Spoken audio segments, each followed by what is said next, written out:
Halo,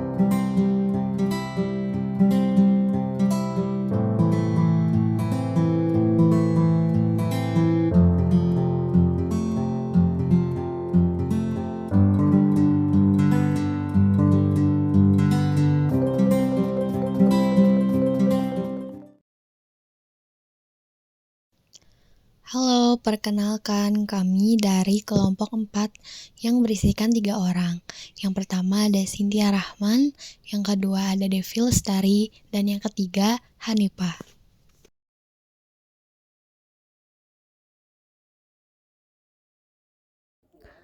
Ketahanan nasional adalah keuletan dan daya tahan kita dalam menghadapi segala ancaman, baik yang datang dari luar maupun dari dalam, yang langsung maupun tidak langsung membahayakan kelangsungan hidup negara dan bangsa Indonesia.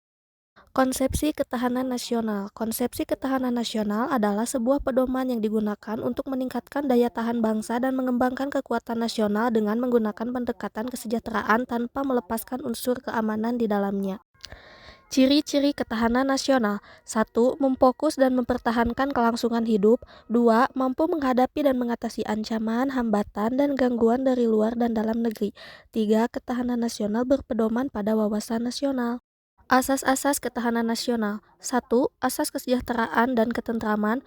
2. Asas komprehensif integral. 3. Asas mawas ke dalam keluar. 4. Asas kekeluargaan. Sifat ketahanan nasional.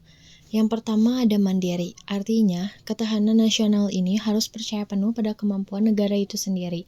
Suatu negara harus memiliki prinsip tidak mudah menyerah dengan bertumpu pada identitas, integritas, dan kepribadian bangsa. Kemandirian ini merupakan salah satu syarat yang digunakan untuk menjalin kerjasama dalam perkembangan global. Yang kedua dinamis. Dinamis berarti ketahanan nasional akan selalu berubah-ubah, baik itu meningkat maupun menurun, sesuai dengan kondisi dan situasi dari suatu bangsa. Oleh sebab itu, ketahanan nasional ini harus berorientasi pada masa depan yang selalu berkembang, sehingga ketika nantinya ada perkembangan zaman, ketahanan negara akan siap menghadapinya dan tidak goyah. Yang ketiga, wibawa. Wibawa berarti ketahanan nasional harus selalu meningkatkan kualitasnya sehingga bisa diperhitungkan oleh negara lain. Dengan kewibawaan itu, suatu negara akan lebih disegani oleh negara lain. Yang keempat, manunggal. Manunggal berarti ketahanan nasional harus mewujudkan kesatuan yang seimbang di antara semua aspek bernegara. Yang kelima, konsultatif dan kerjasama. Asas ini menjelaskan bahwa ketahanan nasional menuntut suatu negara untuk selalu mengedepankan sikap-sikap non-konfrontatif dan non-provokatif. Artinya, suatu negara harus mengedepankan sikap konsultatif dan kerjasama dalam menghadapi suatu tantangan yang datang mengancam keamanan dari suatu negara. Fungsi ketahanan nasional, yang pertama sebagai daya tangkal, yang kedua pedoman dalam mempersatukan pola pikir, pola tindak, dan cara kerja intersektor, dan yang ketiga sebagai pengarah. Filsafat ketahanan nasional. Filsafat ketahanan nasional adalah menjadi pokok pikiran. Hal ini tampak pada pembukaan Undang-Undang Dasar 1945 yang berbunyi, alinea pertama, bahwa sesungguhnya kehidupan itu ialah hak segala bangsa, dan oleh sebab itu, maka penjajahan di atas dunia harus dihapuskan, karena tidak sesuai dengan pri kemanusiaan dan pri keadilan. Maknanya, kemerdekaan Indonesia itu adalah hak asasi manusia. Alinea kedua, dan perjuangan kemerdekaan Indonesia itu telah sampailah kepada saat yang berbahagia, dengan selamat sentosa mengantarkan rakyat Indonesia ke depan pintu gerbang kemerdekaan Indonesia, yang merdeka, bersatu, berdaulat, adil, dan makmur. Maknanya, adanya masa depan yang harus diraih atau dicita-citakan. Selanjutnya, alinea ketiga. Atas berkat rahmat Allah yang Maha Kuasa dan dengan didorongkan oleh keinginan luhur supaya berkehidupan kebangsaan yang bebas, maka rakyat Indonesia dengan ini menyatakan kemerdekaannya. Maknanya, bila negara ingin mencapai cita-cita, maka kehidupan berbangsa dan bernegara harus mendapat ridho Allah yang Maha Kuasa yang merupakan dorongan spiritual. Alinea keempat, kemudian daripada itu, untuk membentuk suatu pemerintahan negara Indonesia dan melindungi segenap bangsa Indonesia dan seluruh tumpah darah Indonesia, untuk memajukan kesejahteraan umum, mencerdaskan kehidupan bangsa, dan ikut melaksanakan ketertiban dunia yang berdasarkan kemerdekaan, perdamaian abadi, dan keadilan sosial. Maka disusunlah kemerdekaan Indonesia itu dalam suatu susunan negara Republik Indonesia yang berkedaulatan rakyat berdasarkan kepada ketuhanan yang Maha Esa, kemanusiaan yang adil dan beradab, persatuan Indonesia, kerakyatan yang dipimpin oleh hikmat kebijaksanaan dalam permusyawaratan perwakilan, serta dengan mewujudkan suatu keadilan sosial bagi seluruh rakyat Indonesia. Maknanya, fungsi sekaligus tujuan negara Indonesia setelah merdeka yaitu melindungi segenap bangsa Indonesia dan seluruh tumpah darah Indonesia, serta mewujudkan kesejahteraan umum dan mencerdaskan kehidupan bangsa. Kedudukan ketahanan nasional. Kedudukan ketahanan nasional merupakan suatu ajaran yang diyakini kebenarannya oleh seluruh bangsa Indonesia, serta merupakan cara terbaik yang perlu diimplementasikan secara berlanjut dalam rangka membina kondisi kehidupan nasional yang ingin diwujudkan. Wawasan Nusantara dan ketahanan nasional berkedudukan sebagai landasan konseptual yang didasari oleh Pancasila sebagai landasan ideal dan Undang-Undang Dasar sebagai landasan konstitusional dalam paradigma pembangunan nasional. Perwujudan ketahanan nasional. Perwujudan ketahanan nasional yang dikembangkan bangsa Indonesia yaitu meliputi 1. Ketahanan ideologi. Ketahanan ideologi adalah kondisi mental bangsa Indonesia yang berdasarkan keyakinan dan kebenaran ideologi Pancasila yang mengandung kemampuan untuk menggalang dan memelihara persatuan dan kesatuan nasional dan kemampuan untuk menangkal penetrasi ideologi asing serta nilai-nilai yang tidak sesuai dengan kepribadian bangsa. Yang kedua, ketahanan politik. Ketahanan politik adalah kondisi kehidupan politik bangsa Indonesia yang berlandaskan demokrasi yang bertumpu pada perkembangan demokrasi Pancasila dan Undang-Undang Dasar 1945 yang mengandung kemampuan memelihara stabilitas politik yang sehat dan dinamis, serta kemampuan menerapkan politik luar negeri yang bebas dan aktif. Yang ketiga, ketahanan ekonomi. Ketahanan ekonomi adalah kondisi kehidupan perekonomian bangsa Indonesia yang berlandaskan Pancasila dan Undang-Undang Dasar 1945 yang mengandung kemampuan menerapkan stabilitas ekonomi yang sehat dan dinamis, serta kemampuan menciptakan kemandirian ekonomi nasional dengan daya asing yang tinggi dan mewujudkan kemakmuran rakyat yang adil dan makmur.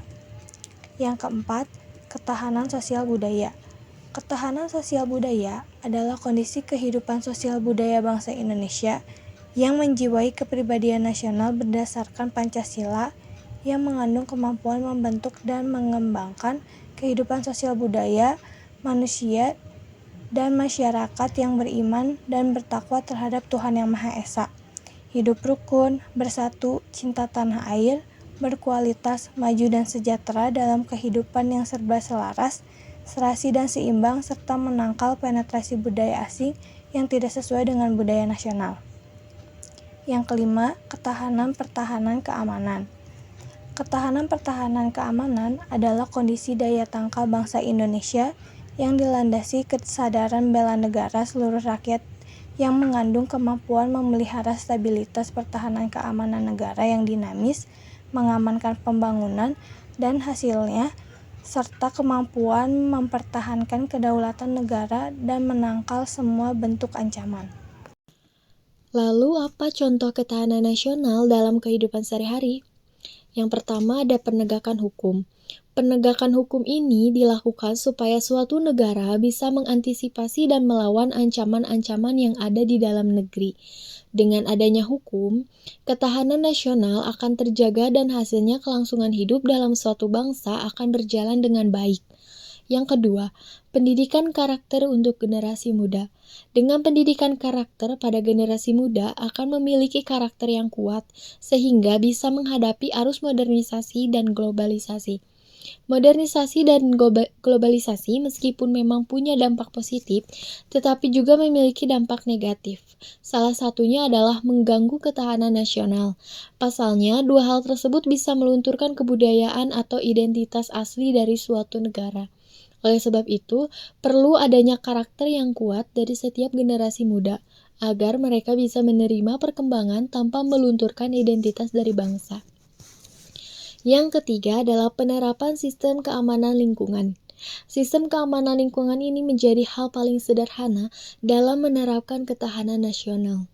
Di level RT ataupun RW, hal ini bisa menjadi penyortir awal ketika adanya hal-hal mencurigakan di lingkungan masyarakat yang berpotensi mengancam keamanan dan ketahanan, entah itu untuk lingkungan itu sendiri maupun untuk nasional.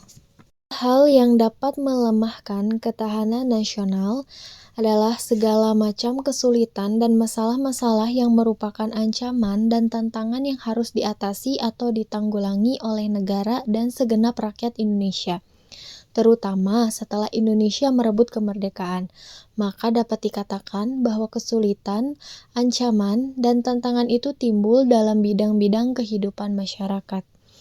Ada beberapa faktor yang dapat melemahkan ketahanan nasional. Yang pertama adalah sikap intoleransi masyarakat. Yang kedua adalah sikap etnosentrisme yang menganggap budaya sendiri lebih unggul dibandingkan dengan budaya daerah lain. Yang ketiga ada mudahnya masyarakat untuk dihasut. Lalu, apa peran mahasiswa dalam upaya mewujudkan ketahanan nasional? Mahasiswa memiliki peran yang sangat strategis dan memperkuat integritas dan kedaulatan negara serta menjaga keamanan dan kesejahteraan rakyatnya. Dalam hal ini, mahasiswa dapat memberikan kontribusi dalam berbagai aspek seperti politik, ekonomi, pertahanan keamanan, dan sosial budaya. Pertama, dalam aspek-aspek politik, mahasiswa dapat menjadi pembelajar yang kritis sehingga dapat memberikan solusi atas masalah-masalah yang dihadapi oleh negara. Selain itu, mahasiswa juga dapat menjadi aktivis yang memperjuangkan hak-hak rakyat dan memperkuat demokrasi. Kedua, dalam aspek ekonomi, mahasiswa dapat menjadi pelaku bisnis yang inovatif dan memiliki jiwa entrepreneur yang kuat sehingga dapat menciptakan lapangan kerja dan meningkatkan perekonomian negara. Ketiga, dalam aspek pertahanan keamanan, dapat menjadi pemikir yang kritis dalam menganalisis celah-celah ancaman keamanan nasional dan memberikan solusi yang tepat. Yang keempat, dalam aspek sosial budaya, mahasiswa dapat berperan dalam membantu pemerintah dalam mengatasi masalah-masalah sosial seperti kesenjangan sosial dan konflik sosial dengan melakukan hal seperti memberikan bantuan sosial dan menjadi volunteer dalam kepedulian masyarakat.